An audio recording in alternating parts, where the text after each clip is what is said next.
Welcome to the Massage Business Success Podcast. My name is Amy Bradley Radford, and I help solopreneurs just like you learn how to do it all.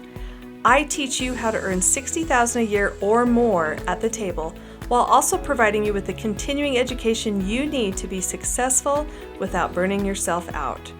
I'm a board-certified massage therapist and have been practicing massage therapy for over 30 years, and I'm a nationally approved continuing education provider for over 20 years. I had my monthly business column in Massage Magazine called Advanced Business Strategy for many years, where I was able to share all kinds of tips about how to have a successful business with business owners just like you. I have also developed the Pain Patterns and Solutions modality, where we learn how to apply non-inflammatory therapeutic massage techniques to create real pain relief that lasts.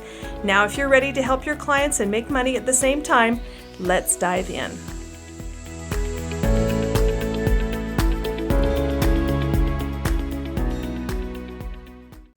Well, welcome, my friends, to the Massage Business Success Podcast. Today, we have a guest with us. Her name is Lauriann Greene. Lauriann is a former licensed massage therapist, educator, and she is an author of Save Your Hands, a book I recommend for every single one of you out there to save your hands in this career. The full title of this book is Save Your Hands, the Complete Guide to Injury Prevention and Ergonomics for Manual Therapists. With more than 3 decades of clinical experience, Lauriann combines lived insight with rigorous ergonomic principles to help therapists protect their bodies, reduce injury risk, and sustainably extend their careers. She has spoken and published widely in the massage and bodywork professions, led workshops, and consulted with clinics, spas, and schools. And her work bridges the gap between theory and practice. She offers clear evidence-informed strategies that therapists can immediately apply. So we're excited to explore with her evolution of Save Your Hands book, and she's going to give us lots of insights into ergonomics and how practitioners can safeguard their bodies. So welcome to the podcast, Lauriann. Thank you, Amy. It's a great pleasure to be with you today. I'm really excited for this conversation that we get to have. So when I go to invite someone onto my podcast, or when someone has requested to be on my podcast, I sit down and have a conversation with them before we dive into any of the information that I offer my audience. And I could not stop talking with Lauriann. We had the most delightful conversation, and I think it was such a great conversation because she is very well versed on the topic that she is offering you. And I had so many questions for her about her material and her study and her work. And so I think she has a lot of great insight for you, the listener. You know, one of the things that I found interesting when Lauriann reached out to me is I actually own a first edition of Save Your Hands, and I actually purchased that book on my own, probably my second year of practice, which would have been mid-90s. Yeah, mid-90s. I'd say mid, Yeah, because the book came mid-90s, out in probably when it came. 95. Yep, Yeah. it would have been 95 because I became a practitioner in 93. So, and I was really impressed with what she was offering. I felt like you had bridged a gap. There was somebody having a conversation with me about some of the things I was struggling with as a massage therapist already. And the thing that was impressed upon me was being very cognizant of your behavior at the table, which we're going to talk about a little bit more today. But as I read her story, I really identified with, what she had gone through to get her to the place where she wrote this particular manual. Lauriann, tell us about your story of how you got to this place where you wrote this book for the massage therapy industry. Sure. I went to Seattle Massage School. It's a very good massage school. I was living in Seattle at the time. It's a year program, and it's quite heavy on the academics. I was really looking forward. I had really done massage myself just instinctively for almost my whole life. I was just always massaging somebody, so I was really looking forward to a career in massage. And I think at about the 7th or 8th month of the year program, they offered us externships. So the opportunity to go and work in a professional setting And I chose a physical therapy clinic. And this was in addition to the work I was doing with school. Because, Mhm. of course, when we go to school, we are supposed to be doing massage exchanges with our fellow classmates. So I was doing 2 or 3 exchanges a week by that time. I started doing this externship. Now, I am a type triple A personality.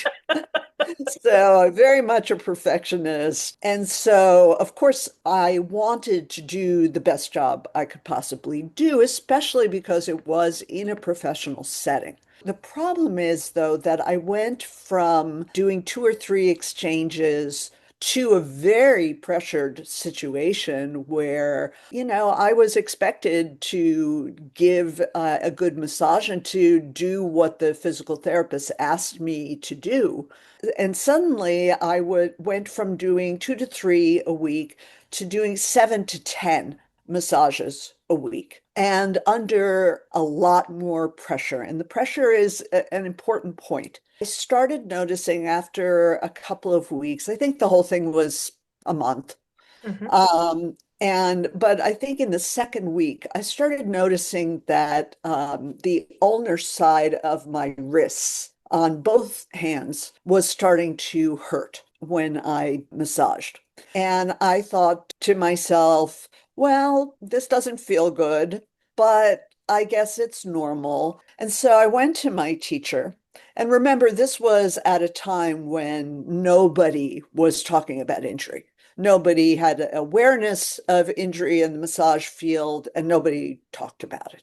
So I said to her, well, I'm starting to have these pains in my wrists. And she said, oh, don't worry about it. It'll get better. It's normal when you're first starting out to have some discomfort. So I took her word for it and I kept massaging and it got worse. Mhm. By the time I got back to just going to school, I was in pain all the time. I had to make some modifications to my schedule. I asked to do fewer exchanges because every time I did a massage, it hurt. I managed to graduate, managed to get through my state boards, so I did become licensed. I had started seeing a doctor about this. I was in so much pain every time I gave a massage that the doctor told me, you need to stop because you need to let it heal. Yeah, so So discouraging. I You just graduated. So discouraging. Exactly. So discouraging. Exactly. I just got past my boards. We had to do a final paper, and I did a paper on musicians' injuries because that's what I wanted to concentrate on because I had been a professional musician earlier in my life. I did this paper and submitted it to a massage therapy journal, and they published it and put me on the cover with some members of the Seattle Symphony because I was working with the Seattle Symphony before I started school. So here I was, on the cover of Massage Therapy Journal, but I couldn't be a massage therapist. It was very, very frustrating. It was hard to do anything with my hands. Mhm. And it took a lot of physical therapy and other kinds of treatments. There was less knowledge at the time about how to treat these injuries, these gradual onset injuries. And so I had to stop doing massage completely. And I was in pain for 3 years. After all of the physical therapy and not doing massage, I finally got out of pain in 3 years. But by that time, it was kind of too late to go backward. Well, I don't know. I don't know how you would have convinced yourself at that time when you finally get out of pain to return to the thing that puts you in pain. Exactly. That And too. yes. And so I would imagine at this point, you were probably thinking not just of yourself, but of your classmates and other people that you ran into. And if you're like me, especially even at the table, when I get one person with one injury, I get six people with the same injury. It's like all of a sudden they show up. So I would imagine at that time you found a crowd of people who had a similar problem that you had. Well, I can tell you that my class at school was 30 people. Hmm. And there were three of us who graduated and were so injured that we couldn't practice. Right. So that's 10%, Hmm. which is a very large portion of the graduating class of 1993. And what I did in response to all this, besides trying to get better, what a lot of people do, you look on the internet, and although there wasn't much on the internet at that time, but I looked in bookstores and Right. asked people, and there was no literature on the subject of what happens if you're a massage therapist and you are in pain. I because I had been doing research on what they called repetitive stress injuries at that time. I had done that research for my paper on musicians' injuries Hmm. because I knew from having been a musician that musicians get injured because of a lot of the same reasons that massage therapists do: repetitive motions, using too much force, being too tense, not having the right body mechanics.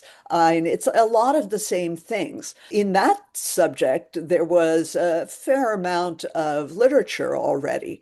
There was even a book on the subject. I took that information and I created a workshop. I wanted to do something with the degree that I just got. So I Good idea. started doing Save Your Hands workshops. And there was a lot of interest in these workshops. And I ended up doing them all over the country and in Canada.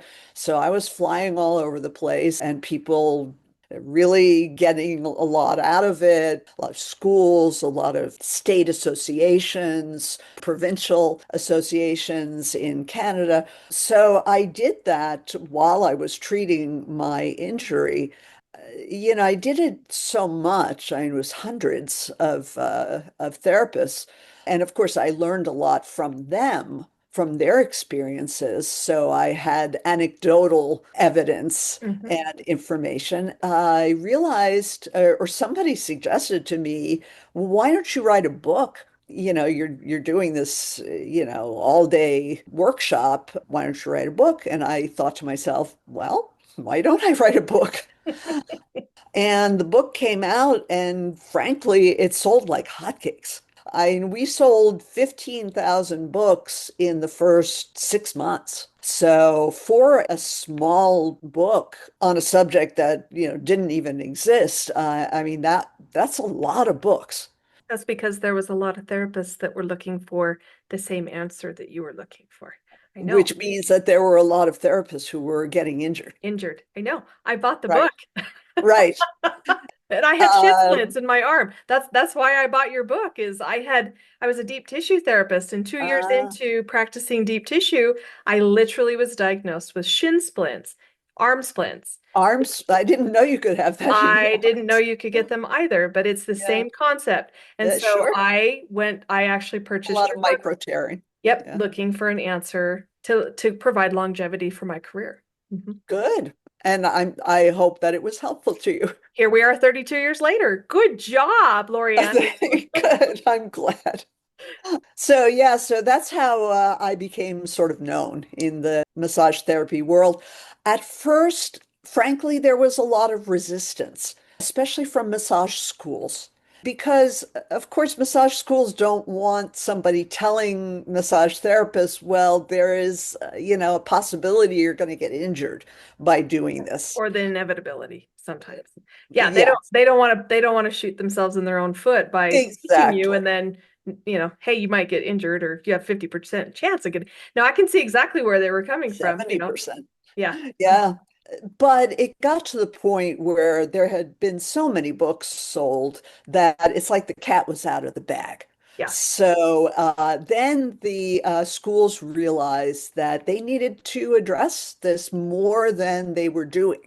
So then they started buying the book and making it required reading for the people who came in. And of course, I spoke with a lot of schools and said to them, listen, it can only improve your standing as a massage school that you are protecting the people who come to take classes with you because, it can be a competitive advantage, actually. It's not a disadvantage. It shows that you care. It's a reality that people get injured and that you care, that you don't want people to get out of school and not be able to practice like me. And, I wasted, well, not wasted as it turned out, but, it was expensive going to massage school. With my encouragement, they turned it into an advantage rather than a disadvantage. And so the first edition and the second edition were used as required reading at hundreds of massage schools all across the world. It became kind of a staple for massage books. So that is my long, drawn out origin story. I apologize. It's No, there's no reason to apologize. Everybody has a story. It's how you got to where you are. And I have to say one thing, your training wasn't a waste. It might have felt like it at the time, no, but yes. now I don't think of it as a Mm-mm. waste. At No. the time when I Yeah, couldn't practice, exactly. I thought, geez, Yeah, I I just spent did all all of this this and now money. I can't do it. No, but it actually led you to be exactly where you need to be, and you offered something Exactly. amazing to our industry. So you have a third edition of this book coming out, which is one of the reasons why you requested to be on my podcast, was to just Yeah, really inform massage therapists that there is a new edition. So can you tell me, along with everything that you have in those other two publishings, what is new and different that's in this third edition that just came out in October, I believe? it did. Yes. Um, yes, I am trying to get the word out. And one of the reasons I'm trying to get the word out is that the second edition is now out of print. Yes. What's new in the third edition? First of all, I should say that the second edition was very, very different than the first edition.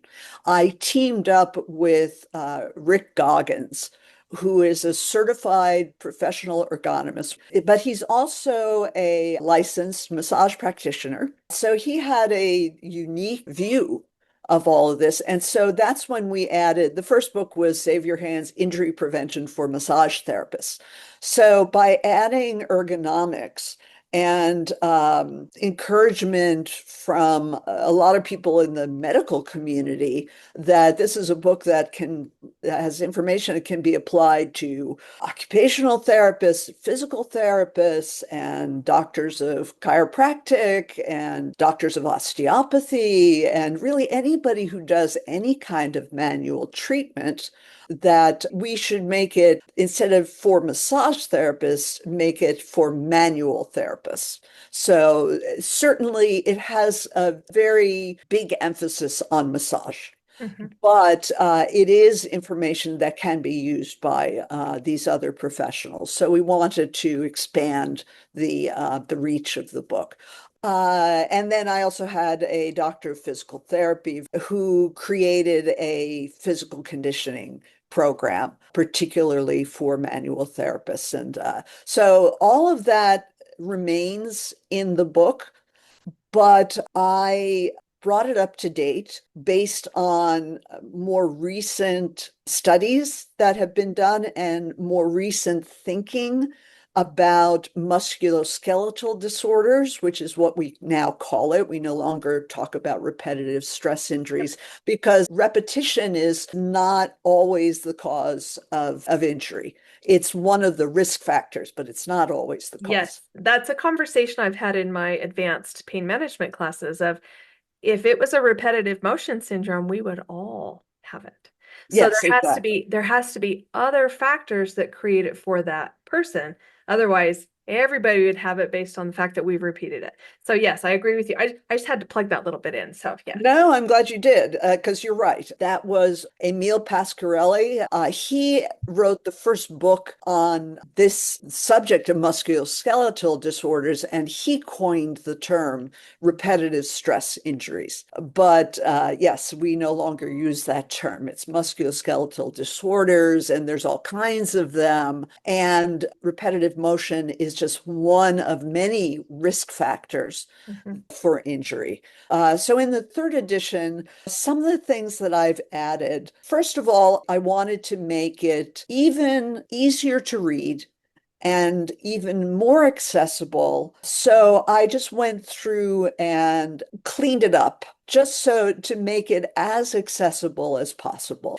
Then I also wanted to add in more about awareness, which is something you mentioned to me. There's kind of a feeling that once you close the door to your treatment room, you leave yourself behind and everything is concentrated on the client. And that's when you're really at risk for injury. There is a way to stay aware of your own body and your own feelings as you are massaging the person.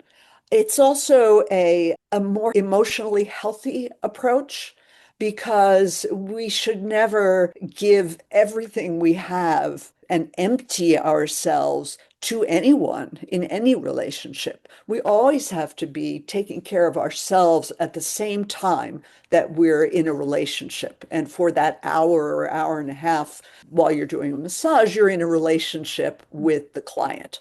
Mhm. So you need to retain awareness and take care of yourself while you are working with the client. Part of that involves taking mini breaks. And this comes from what studies have found about exercise. It used to be they'd say, well, you have to do, a half hour of aerobic exercise, 3 times a week.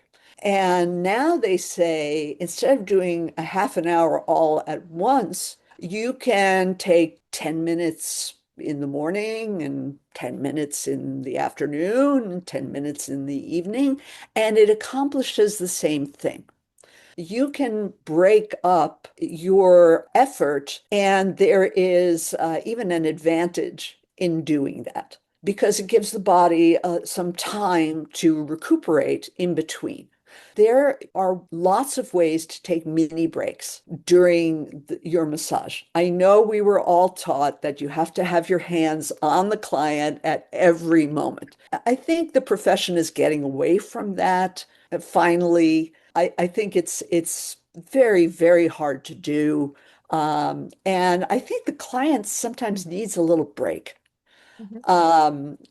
They don't, I even for myself, when I teach or as I was working at the table years as I've done this, learned how to conserve my energy at the table because it became very, very important. The more years you put in to this yes, career, that you start to learn how to conserve. And some of those things were to sit down when I was told not to yes, sit down. Some of those things were to, and this is something I teach on a deep tissue level. It's not an hour of deep tissue. It's specific places and for specific reasons. right.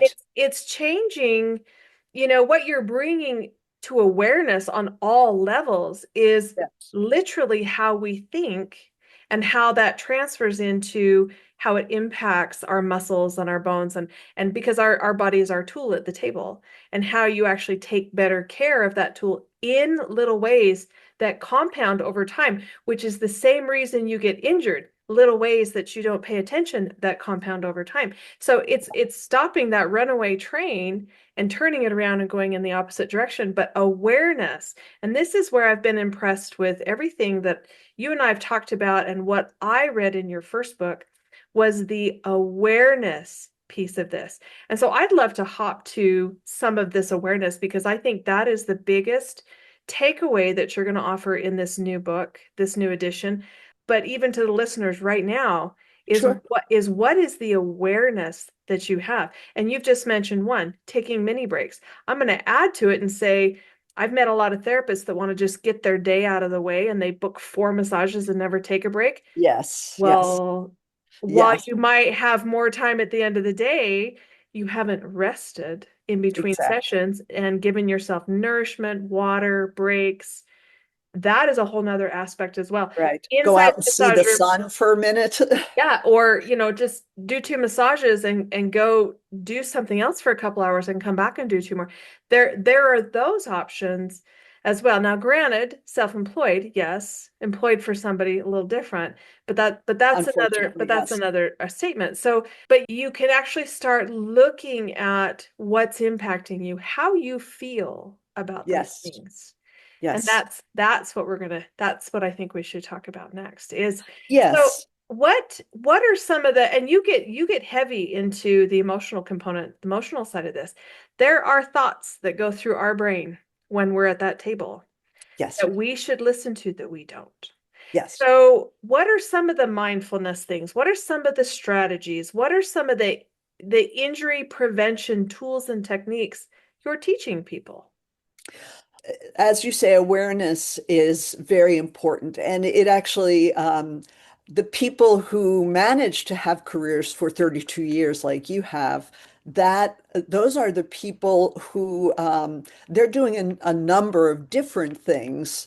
But one of the things that they do is they retain their awareness of their own body and their emotions at the same time that they're working. So it is a big part of longevity. So yeah, you do need to put aside this idea. You always have to be, touching the client. You have to be standing all the time. You need to listen to your body. A part of ergonomics is alternating sitting and standing because you're coming at the work in a different way. And, each has its pros and cons. So if you mix it up, you don't get only, if you're only standing, you're going to start getting some of the cons. If you're only sitting, you're going to not be able to use the same body mechanics for every part of the body. So, you take the best of each of them by dividing it up. So, One uh, of my favorite things that my clients never saw, maybe they felt it or maybe they heard it, is here I am working on their feet, but I've got my leg up on the table and I'm stretching out my hamstring and oh, I'm good for twisting you. my back and I'm just moving so that I don't feel so rigid and stuck in one position but it's almost when I was taking a break. The feet are easy. Or, we were spending a little time here, but I've got my leg up on the table and I'm stretching. They're face down. They That's can't great. see. But that's some of the things that I learned as I went through of taking care of my body during that session. Exactly. And it also shows a flexibility. I don't mean here I'm because you're not sure I'm stretching that your flexible, muscles. but I understand what you're No, saying. emotional flexibility that you would allow yourself to do that. You felt you needed to stretch, and so gosh darn it, I'm I gonna did. stretch. It felt better for Yeah. me. I was energized. It was a mini break. Yes, exactly. Mhm. So there are many ways of, like you're saying, of taking mini breaks. Uh, Sometimes you can just take 3 deep cleansing breaths.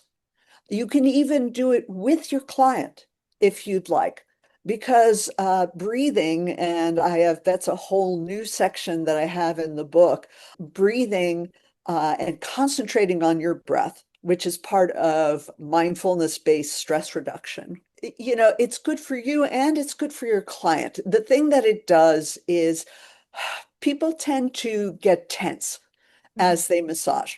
Now, that's partially an emotional thing. It's partially people like me who are perfectionists and are approach massage with tension because they are nervous about doing a good job. It's partially if you're working for an employer, feeling pressure from your employer. Uh, that's a whole other subject. To do a good job to get the rebook, to get the money. Yeah. Yeah, Yeah, yeah, exactly, exactly. it's that whole other expectation level. Yeah, And yeah, and feeling like, gosh, if I take a, if I stretch my leg out, what's the client going to think? It's people who worry, people who are naturally a bit stressed out, or are anxiety. stressed out because of their work environment, and they feel that they can't take that moment. But, if you can get the client involved and get the client breathing, the client can also start feeling tense, for their own reasons. Even though you're massaging them, the tension might creep back in. So that's a way to do that. But it does take a lot of awareness to realize, okay, so keep moving, take your little breaks, whatever you find effective to dispel that tension. But really, tension is the enemy of the massage therapist. So, and really, awareness of your breath is a really good, sort of entrance point to awareness. And once you start becoming aware if you make yourself become aware of your breath, you become aware of everything else. Awareness of the breath is going to get you back into your body. It's going to get you grounded and centered and realizing, oh, this is what I'm feeling. So, I have to jump in right here because sure. one of the things that happened in my career in the beginning, along with my shin splints in my arms, was I noticed, because I did have a routine, and the routine changed based on the person, and everybody has a routine, but not being stuck in it. I agree Right. with completely, but there was this one particular move that I would do on the lower back where I would reach across and pull, a drag stroke on the Yes. lower back. Well, my right arm would pull straight, and my left arm would twist when I would do it. So my right arm was straight, my left arm would twist, my right arm was straight. And at the end of the day, I would notice that that left elbow was sore. And 2 or 3 months into this, I've got some golfers, tennis type elbow stuff going on Right. Ulnar that was, tendinopathy. yes. And all it was because I wasn't vigilant at making sure my body mechanics created that one little stroke change of don't twist it. It was very natural. My body wanted to do that. It was probably the way I was standing that made it more natural. But I was trying to be fluid and make this massage feel great. And there's Hmm. this little twist. And that is what you were talking about. Right. But the hardest part for me was changing my behavior once I acknowledged what was going on, because it was easier to repeat it than to force myself to find a better position to Yes. create the change that better matched my body. It was a struggle inside my brain. And I'm not going to say we're lazy. I'm not. No, I don't think it's laziness. But I am going to say that we fight ourselves. We fight ourselves on what we have created as a habit and Yes. undoing those habits and creating new habits. That right there is sometimes the hardest mental piece. Aside from everything else that we talk about and we learn, it's the fight we do in ourselves because I've got it down. I don't want to change. I learned this in school. I don't want to improve. Right. I graduated, so what I'm doing is fine. Well, Right. not necessarily fine. And I have run into that in my own body and had to take a step back and take a breath and go, but you have to do this. You have Yeah. to create the change or you're just going to be in pain. And so learning to adapt and create the changes and teaching myself to do that, that was huge. Oh, absolutely. I do talk about in the book that there are any number of ways of addressing any one part of the body. Yes. There is not only, that one thing that you think everybody loves, that you feel comfortable with, that can address, for instance, the low back as you were describing it. Yes, you may have been, perhaps you didn't have a stance that allowed you to have a foot behind you and put your whole body Yes. into it, so that it was the body that was the larger muscles of your legs and your back that were creating that movement.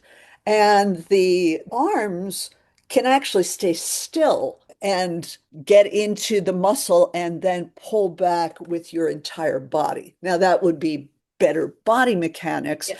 but another thing to do is just to find a different way to treat that part of the body. And I like that right there. Because one of the things that I noticed that ties into this as well is some of those techniques I learned in school were from larger men with Mm, more muscle structure right. who could manage a load differently than my body could. So I was repeating what they were, but Yeah. it actually injured me. Yes. This little 5'1" petite little girl, Yeah. I couldn't do the same thing. And so Mm, acknowledging that, coming up with a solution, changing mm, my behavior, changing my routine, paying attention to what bothered me, altering it again, those were all things that happened, for longevity. And I find a lot of poor hand posture when I'm instructing because they either weren't trained mm. or they've gone lax on their behavior, or, they just don't want to alter it because it's too much work in their own mind. And so I think from that standpoint, that is one of the things that I gained from your first book. I can't even imagine what's in the third book. But just to create the awareness on a different level, and for those listening to be open Yes. to shifting and changing and understanding that, again, these small changes create longevity in ways that you had no idea. Yes. No idea. And that Yeah. is what people were not talking about when you became injured, Laurianne. Absolutely. Mhm. Absolutely. Yes. So the importance of maintaining your awareness of yourself while you are treating the person instead of sort of forgetting yourself and just Yeah. concentrating on the work. That will, Not end well. I'm not going to say it will get you injured, It but will not it end well, no certainly is matter. it's not helpful. Let's put No, it that way. no, and Um, it adds to Yeah, so many it's things. so much like when I got injured, I had no awareness of my body while I was working. I was just concentrating on the person and the work, and I don't even know where I was. So it isn't just, for preventing injury, which I mean, obviously that's my subject, so that's what I concentrate on. But it's important to stay present and to be a real person, with your client. This is one of the reasons that I created a new appendix for the third edition on having a morning ritual that gets you into your body and your mind and gets you grounded and that you can carry into your work. But and I think it's important in the morning because to make some time for that because often, you're late and you're grabbing something to eat and you got coffee and you're running out the door and you arrive and you're not present. You're just frazzled. That's not the same as being present. So if you can start your day out with some mindfulness-based stress reduction, which is a kind of meditation. It's just that it's meant to reduce stress, not to help you reach nirvana. So it gets you into your own awareness and it's relaxing at the same time. So you start out your day relaxed. It's going to You will have more reverberate energy. throughout You your will have day. more You'll have more energy and energy, yeah. etc. Yeah. So then, and there are a couple of other steps. It's kind of a little ritual. Doesn't take much time. It could take 10, 15 minutes, but it starts you off in that awareness of your body and your mind and shows you what that feels like. And then you can recreate it during the day. Yes, I do talk much more about emotional things, the worries people have, the, not getting stuck. And by the way, I do want to mention because I often am quoted as saying that body mechanics is not injury prevention. Of course, you need to have good body mechanics. But the reason we don't call it Save Your Hands body mechanics for manual therapists is that injury prevention, staying healthy on the job, body mechanics is one part of that. It's an important part, but it only takes you so far. There are so many other risk factors. Can you give us three examples of what are the other areas that fit into this as well? Because we've kind of danced around them, but we haven't Okay. actually like named them. You need to take care of your physical and emotional health. Okay. So you need to have good nutrition. You need to get enough sleep. If you're having problems with tension, you need to address it. Again, that's part of awareness. You need to set up your, now this is pure ergonomics. You need to set up your treatment space to allow you to use good body mechanics. If you, now again, when you work for somebody else, this can be difficult. You need to have 3 feet of space around every part of the table. That allows you to take that step back so that you can, move with your entire body and that the movement is coming from the larger muscles. And, large equals strong. You need to, not have the materials you use a lot to be within easy reach. If you're leaning forward more than 20 degrees, you're putting your low back in a position where it can become injured. Lifting, you have to be careful about lifting. If you lift a head is like a bowling ball. It weighs 10 to 13 pounds, depending on the person. And if you do techniques where you're flexing your hands, part of body mechanics is keeping your wrists as straight as possible. That's probably one of the most important things that to remember with body mechanics is keep your wrists straight. And just again, awareness, be aware that body parts are heavy. Somebody's thigh can weigh 20 or 30 pounds if it's a big man. If you're just thinking of it, well, I just have to lift this guy's leg, and I can't ask him to help, which is, again, it's an old idea that you can never ask the patient, you have to do everything. That's really not true. We have photos of ways that you can, get the leg into position without actually picking it up. But lifting is a risk factor for injury. I tell my clients, here, now pick your leg up for me. And I let Right, them. exactly. And that came later because you know what? There's some tree trunks out there. There really are Yeah, some tree trunks out exactly. there. What are a couple more areas that people could think about that maybe they don't think about? Just, just some examples of some of the things that you teach them because we've talked about ergonomics, we've talked about awareness, we've talked about breath, we've talked about tension and stress. But Mhm. what are just one or two more areas that maybe Sure. they haven't thought about that your book would offer some insight to where it could make a huge difference? I think people don't think about positioning the client enough.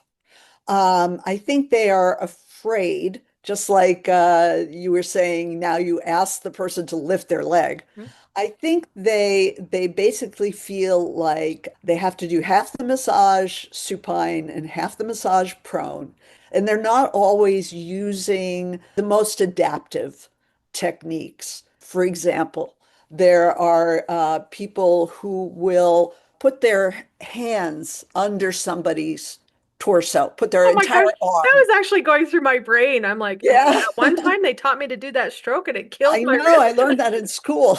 That's so And then funny. It was you going sort through of, my mind. you push up with your hands. Again, you're out of, Yeah, and pull.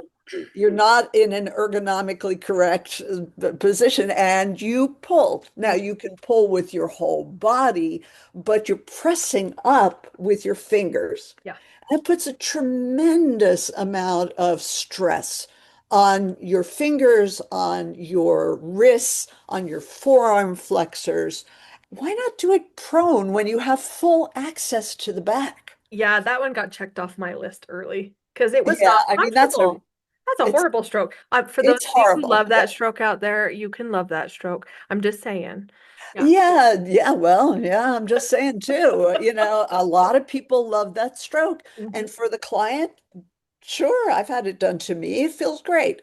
But I've also had other things done to my back that felt great too Two. and didn't Mhm. put the practitioner at so much risk. I'm not going to be surprised if you get injured. There's a third position that hardly anybody uses, which is side lying. Mhm. I love And sideline.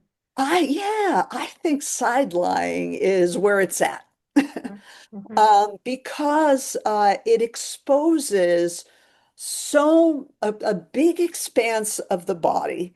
It's very comfortable for the client. And you've got this big expanse of body that is at a convenient level for you where you don't have to bend over. I like how you said convenient because when I've taught people, I teach a lot of side lying because it allows you to take your tool, your arm, and put it Right, in a position that's comfortable for you right, because the surface is exposed to you instead of being at an angle exactly. or dropping your body weight down or trying to get into something. I mean, it's so much easier for your tool to fit at the right angle to their body in side lying, and it is a very highly Highly underused. underused way of working with people. And it's a shame because it's really great. When I was doing workshops, we did a lot in sideline position. I sort of, made them. I said, okay, now we're going to do things in sideline position. And everybody looked at me like, really?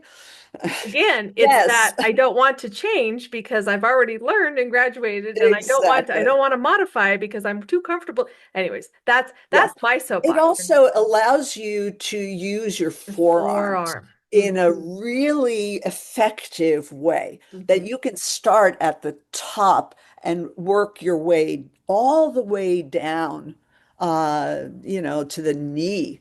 It gives your hands a rest. And of course, as you're using your forearm, you want your hand to be as relaxed as possible. And it's not terrible if you ask the person to change position 3 or 4 times during a massage. We say, oh no, it has to be only once.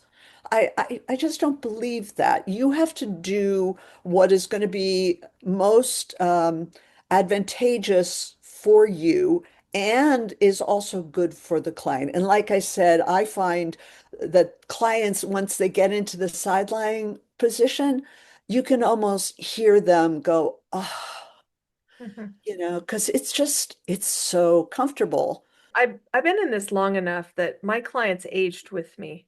And towards the end of my career and my older clients, most of my older clients went to sideline because they couldn't breathe or they had other conditions or they Right, developed kyphosis or right. they had these and if I hadn't adapted for them, it made them uncomfortable on the table. And so side lying is a huge tool in your Yeah, toolbox not only yes, for your hands, but for your client's comfort as well later on down the road, or absolutely. your elderly client. But um, Absolutely. we've had an amazing conversation, lots of information, lots of tidbits, so much more available in your book. And so in closing our podcast today, what would you like to tell us about your book or I think you told me you had a little special offer for those listeners today. I do have a 20% off link that you can follow. So you just click on the link and to thank you for listening all the way to the end. You get 20% off of the book. I tried to make the third edition. The second edition was 39.95. And even though it's 17 years ago, I wanted to stay accessible. So I only raised the price by $10. So it's 49.95 for a textbook. That's actually a really good price. Well, So it will be even less at 20% off. I think it's 34.95 or something like that at 20% off. it's it's highly valuable information to extend your career. So I'm not sure that putting a price on it matters. That It helped me that is a extend my very career. good point. It helped me extend my career. It taught me to think.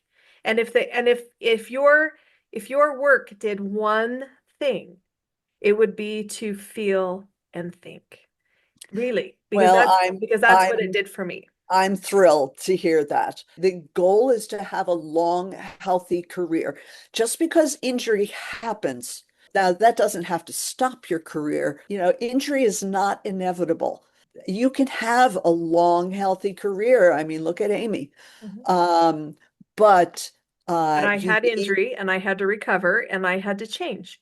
And exactly, and exactly knowing, flexibility yeah, and and knowing what to do. awareness. Yeah, and awareness and And knowing what to do. yeah. Yeah, I've had people tell me, they go back to it time after time throughout their careers because different things happen at different points in your career. Mhm. So They do. it's you need a reference like that, and unfortunately, there are not a lot out there. I don't think unfortunately is the right word here. I think fortunately we have yours. Thank you. That's Yes. very, very Yes. nice of you. Fortunately we have yours and I believe that Well, it will take them a long ways in their career. Well, I want to thank you so much for being on our podcast today and for offering your generous 20% off for our listeners. And my pleasure. I was really excited to get to meet you because, well, you're kind of famous in my mind. I met you Oh years ago in gosh. your book. So, but thank you so much for joining us today, and we'll have you again on in the future. That would be my pleasure. Thank you so much, Amy. You're welcome.